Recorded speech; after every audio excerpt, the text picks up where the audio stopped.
Is unrecognizable compared to who I used to be. I'm not going to stand up here and say God changed my life, because He didn't. God changed my heart, and with that, my life began to change.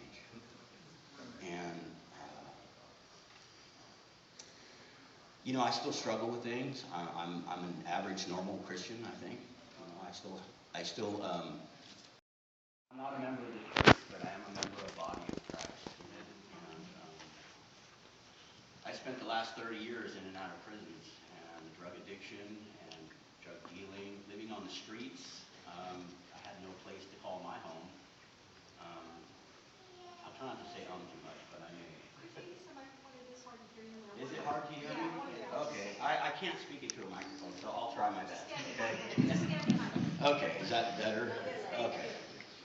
So my testimony this morning, I think I would just like to say a little bit of where I came from, and that is that I spent the majority of my life in sin.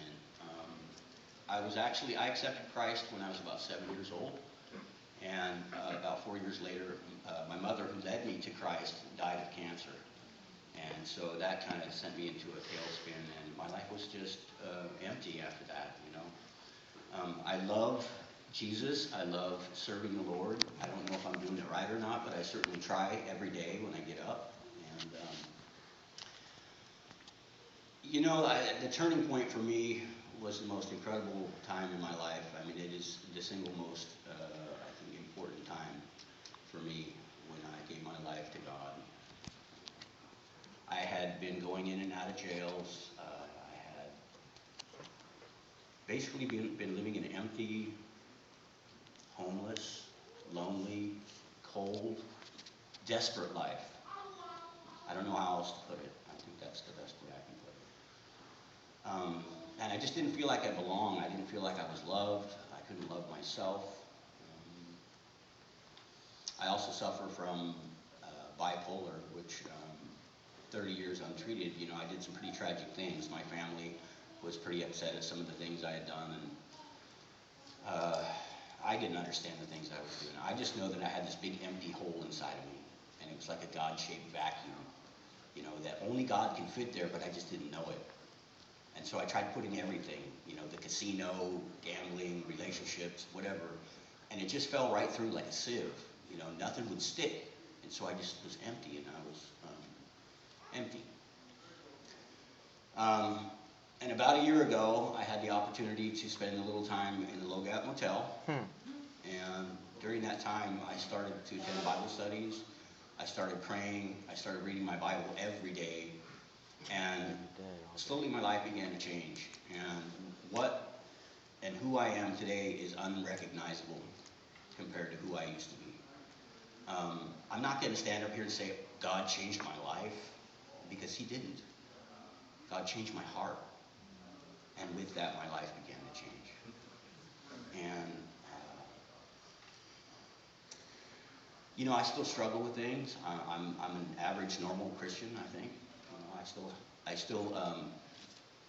I spent 30 years serving Tim's will. And in the short amount of time I've been serving God's will, it's a huge relief to not have to control the world. Yeah. So, with what God is doing in my life currently, God's given me a real tool, and it's prayer. What I like to do is I pray for people. I'll take an opportunity if someone says they're hurting and I don't know them. This is just out in the community or anywhere. I will. I'll grab their hands up and I'll say, "Can I pray with you?" And I will. I'll pray with anybody. And it kind of helps me lose my fear of people, and it also gives me the understanding that we're all the same. We're all the same. It doesn't matter where you come from. If you've, been to 10 colleges and lived an amazing life in a huge house, you still have the same problems. You're a human being.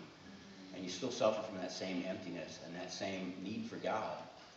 And so I just want to say that, I do serve this church in the capacity of being on the music ministry team with a few other members here. And I love that.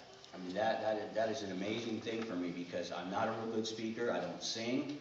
I'm not a real social person, or at least I haven't learned to be yet. And so music is my thing. I can stand up here and I can worship God with my instrument. And that has brought me to a place of feeling like I have a home here. So being in ministry has helped me to get to know each one of you a little bit at a time. And finally, I'm starting to recognize that I do have a place to be in life. And I have a home, and I have a family. And it may not look like the home and family that I always thought it should, but it looks like you guys. And I'm pretty happy today. You know, I've been clean and sober almost a year now.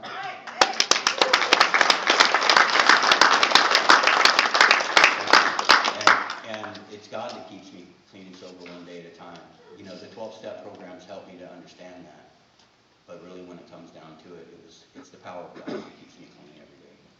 And so I guess my future part in this ministry for this church would just be to maybe continue to serve on the music ministry and to be involved with some sort of recovery-based 12-step project that we could use to bring people off the streets to find Jesus and to get the wonderful peace and hope and joy and love and all the spiritual principles that I have in my life today. I would love to share that with people who are still out there in their disease. So that's pretty much what I've got for this morning. I love you guys. Thank you.